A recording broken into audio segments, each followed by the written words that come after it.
అందరికీ నమస్కారం. ముందుగా ఇప్పుడే ఇక్కడికి వచ్చిన పెద్దలు చంద్రబాబు నాయుడు గారికి, పవర్ స్టార్ పవన్ కళ్యాణ్ గారికి,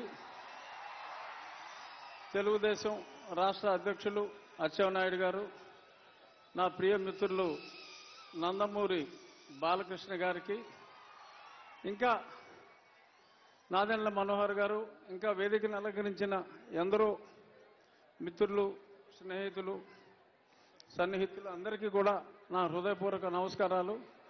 అందరికన్నా ముఖ్యంగా ఈ సభకు ఇక్కడ విచ్చేసిన తెలుగుదేశం పార్టీ కార్యకర్తలు, జనసేన పార్టీ కార్యకర్తలకి నా శుభాభినందనలు. చాలా మందికి డౌటు, అసలు వీడు ఎందుకు వచ్చాడు ఇక్కడికి? తెలుగుదేశంలో లేడు, జనసేనలో లేడు, ఇంకా ఏ పార్టీలో చేరలా, మొన్నే దరిద్ర పార్టీని వదిలేశాడు. ఇక్కడికి ఎందుకు వచ్చాడు అంటే, నేను ఇంకా ఏ పార్టీలో ఇంకా చేరినప్పటికీ ఇక్కడ జరుగుతున్నది ఒక సైకాసురుణ్ణి దింపటం కోసం, ప్రజాస్వామ్యాన్ని పరిరక్షించడం కోసం ఇద్దరు గొప్ప నాయకులు తమ ఇగోలన్నీ పక్కన పెట్టి ఒక స్టేజ్ మీదకి వచ్చి ఆ దుర్మార్గుణ్ణి అంతం చేయడానికి, ప్రజాస్వామ్యాన్ని రక్షించడానికి వచ్చారు. ఒక ప్రజాస్వామ్య రక్షకులు ఒక స్టేజ్ మీద ఉన్నప్పుడు వారికి అభినందనలు తెలియజేయడానికి, పైగా ఇది నా నియోజకవర్గం కాబట్టి అందుకని నేను ఇంకా ఏ పార్టీలో చేరకపోయినా ఇక్కడ ఉన్నా. ఇప్పుడు కృష్ణార్జునులాగా చంద్రబాబు నాయుడు గారు, పవన్ కళ్యాణ్ గారు ఆల్రెడీ కలిశారు.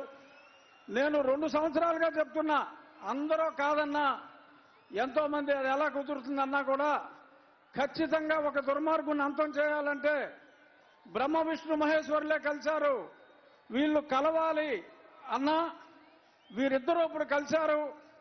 అతి త్వరలో నా ఆకాంక్ష కృష్ణార్జునులై వీరిద్దరూ కురుక్షేత్రంలో ఈ 151 మంది, అంటే అభినవ కౌరవులు 151, వీళ్ళందరినీ తుదముట్టించే కార్యక్రమంలో ఆనాడు ఆ జెండా మీద, కాషాయ జెండా మీద కపిరాజు ఉంటే నేను ఊహించేది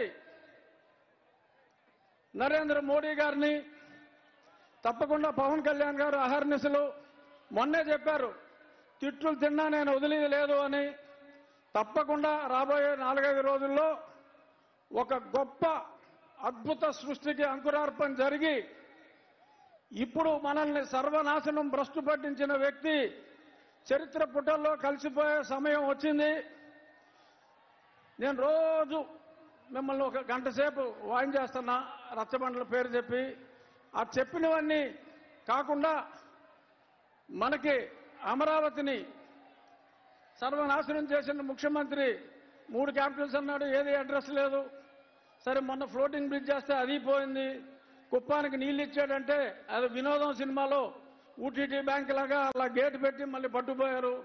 అంతా మోసం, దగా. రాజధాని లేని ఈ రాష్ట్రానికి ఈ ముఖ్యమంత్రి తీసుకొచ్చిన ఒక ఘనత ఏంటంటే, ఆంధ్రప్రదేశ్ని ఒక క్యాపిటల్ చేశాడు. దేనికిరా అంటే డ్రగ్ క్యాపిటల్ ఆఫ్ ఇండియా చేశాడు. ఎక్కడ ట్రక్కు దొరికినా అది ఆంధ్రప్రదేశ్ నుంచే బయలుదేరుతుంది. డ్రగ్స్ దొరికితే మరి ఇక్కడ కాకినాడ పోర్టుకు వచ్చి ఎవరో ఆషికి ట్రేడింగ్ అని దానికి ట్రేసెస్ అన్ని కూడా మనం చూసాం.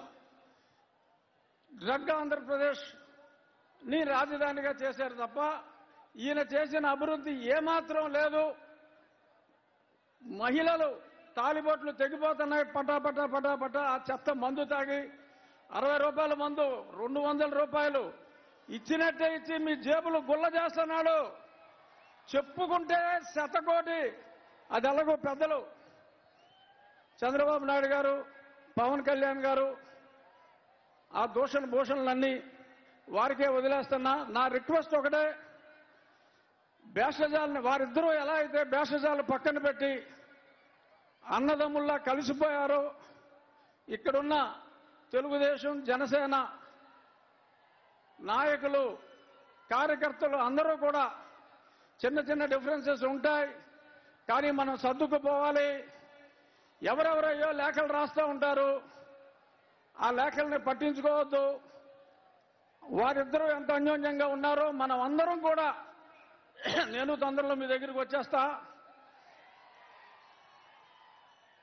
ఎప్పుడు మా ఈ సాక్షి పేపర్లో ఇంట్లో రాస్తూ ఉంటారు, ఊరికనే ఆయన టికెట్ ఇవ్వడు, ఈయన టికెట్ ఇవ్వడు, ఆడు పని అవుట్ అని మాట్లాడుతూ ఉంటారు. వాళ్ళిద్దరు ఎదురుగుండానే చెప్తున్నా, మళ్ళీ నరసాపురంలో ఇదే కూటమి నుంచి నేను పోటీ చేస్తున్నా. ఇంతకంటే పెద్ద సభ మళ్ళీ వారిద్దరి సమక్షంలోనే అప్పుడు నేను కండక్ట్ చేస్తా. ఇప్పుడు నేను వెనకాల ఉన్నా, అప్పుడు నేను ముందుంటా, నేను కండక్ట్ చేస్తా. ఎందుకంటే ఇప్పుడు నేను ఏ పార్టీలో లేను కాబట్టి వెనకాల ఉన్నా. చాలా మంది ముందున్నారు. ఇంకా పార్టీల్లో చేరబోయినప్పటికీ మరి కొంత చొరవ తీసుకుని జై తెలుగుదేశం, జై జనసేన, జై బీజేపీ. Thank you. ఇప్పుడు పార్లమెంటు మాజీ సభ్యులు, సీనియర్ నాయకులు శ్రీ పవన్ కళ్యాణ్ గారి యొక్క విధానాలకి ఆకర్షితులై